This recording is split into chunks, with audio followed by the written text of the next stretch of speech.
Inside, Connect and Simplify Light.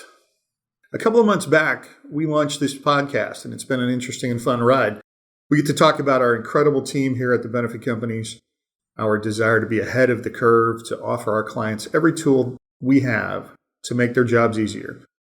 We talked about how the benefit companies is different in a landscape of what seems to be endless options in the human capital management world. And while top flight technology is great, and our huge selection of products and services is impressive, it's the team that makes it work. One of our previous podcasts talked about team morale and what we noticed during 2020.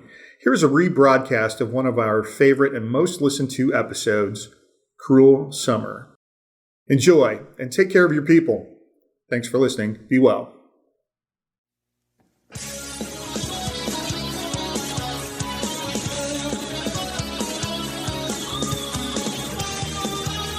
Welcome to Inside Connect and Simplify, the light version. I'm Roger Firstenow, account executive, subject matter expert in personal and business insurance, marketing teammate, and networking savant. I joined the benefit companies in 2016. And I'm Stephanie Paulson, manager of digital marketing. I joined the benefit companies in 2017, and I shaped the words, phrases, and images that represent the benefit companies. Cruel Summer by Bananarama sums up exactly what we're feeling right now. In this 1983 hit, the lyrics speak to our current reality. Hot summer streets, it's too close for comfort. My friends are away and I'm on my own. It's a cruel, cruel summer leaving me here on my own. And so that leads us now to our thought for today. Don't lose sight of company morale. We had something come up at work recently that kind of caught us off guard. After thinking about it, we felt it might make sense to share with you, as it could easily happen at your company or church or school or whatever meeting place you might be at. As you know by now, the benefit companies was considered an essential business when COVID-19 appeared. While around 2/3 of the group went off-site to work from home, we were blessed to be open and running at full strength from the beginning. Personally, I had the choice, and I chose to stay in the office for a number of reasons. With only about 15 people in an office built for 60, I felt pretty safe. Also, we as a company feel pretty confident that a version of this virus came through the office back in November. No proof of that, but the signs and symptoms certainly mirrored the virus we are dealing with right now. And while Roger was in the office with the on-site team, I moved home. And I couldn't wait for my phone to ring to talk to anybody from the office, because that made me feel actually normal. Don't get me wrong, I loved working in my power pajamas and having the extra time with my dogs, but I missed my people. When we had the opportunity to bring the remote squad back in the office, we did it with thought and concern for the entire team. Like any office, we have some folks who were germ conscious before the virus. We talked to everyone, made some logistical changes in our seating and procedures, and our leadership team gave us all the accommodations needed to feel safe and still get the work done. Then we brought the remote squad back in shifts over a 3-week span. It was awesome to see the team face to face and catch up with everybody. There was a real energy in the building. Fast forward to August 1st, 2020.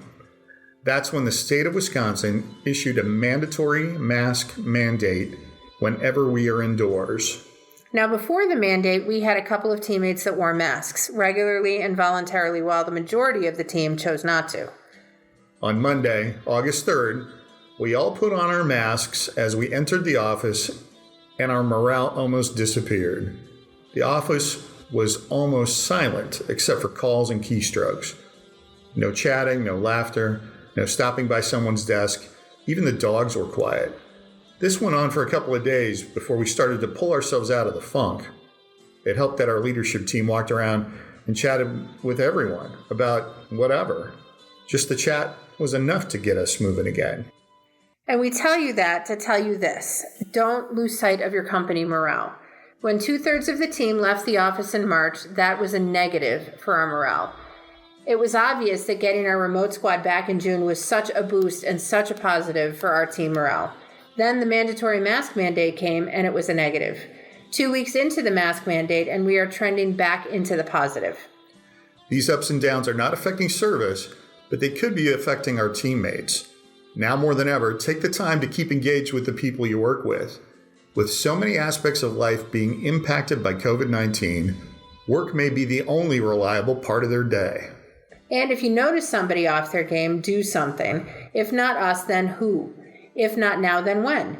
Just like your family and circle of friends and community groups you belong to, your work family needs you during this mess too. Thanks for listening. Be well.